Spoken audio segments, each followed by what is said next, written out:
Megan Duma here, your host at Wine for Blondes, and we're suffering through another miserable day in Napa where it's nearly 75 degrees and there's not a cloud in the sky. Behind me, you'll see one winery that's definitely on our 5 wineries not to miss next time you're in Napa, and that's Quintessa Winery and Vineyards. Now, Quintessa's been kind enough to take us around, show us their vineyards, show us their winery, and let us taste some of their amazing wine. So let's head up and check out what Quintessa has to offer. Vineyards, and we've started our tour today on this horrific Napa day, again 70 degrees, not a cloud in the sky. And I'm standing here with Greg Miller, who's our representative and educator for Quintessa.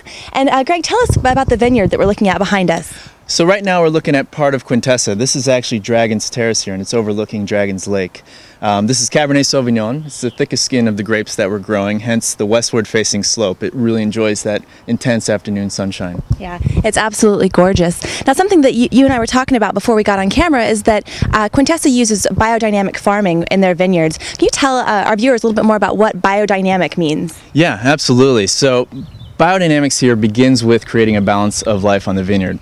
Quintessa is a total of 280 acres. Only 170 of those acres are planted under vine. So we're going to keep a lot of areas open to native grasses. The forest that we have over there, 80 acres of American oaks, 20-acre lakes, so creating a lot of diversity on the vineyards. For instance, we leave the native grasses here to house insects. We want to bring in good insects that are hopefully going to prey on the nasty ones that could harm our vines. We have owl houses throughout the vineyards as well, who are going to take care of the rodent problem that could girdle the vines, shutting down the mechanics of them. So on top of that, we're going to give back everything. So at the end of production, we're going to take all those grape skins, set them out on the side of the vineyard, let them dry out in the sun.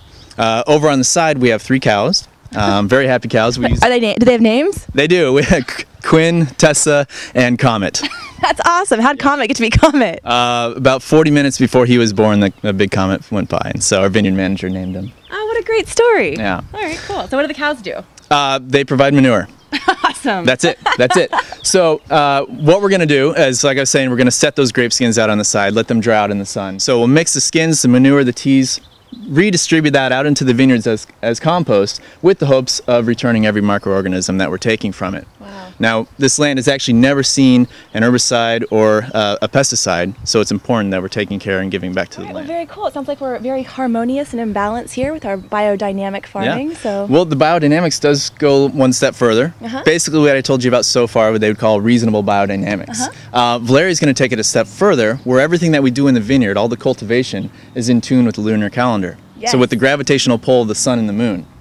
Now, things get a little hand wavy here, but if you think about the energy of the tides, that same energy exists in the natural growth cycle of the vines. So with that in mind, we're not going to wait till the moon is in line with Pluto to harvest. All right. We do have a laboratory where we're getting very precise measurements, and we're going to know exactly when those grapes are ready to pick. Right. However, working with nature is much easier than going against it. And that's kind of the whole idea here, is really knowing each vine on a personal basis and tending to them as such. That's a great explanation of how biodynamic farming is used here at Quintessa. Thank you for joining us. If you'd like to see where we're headed next, shoot your email in the box to the right. Till next time, cheers.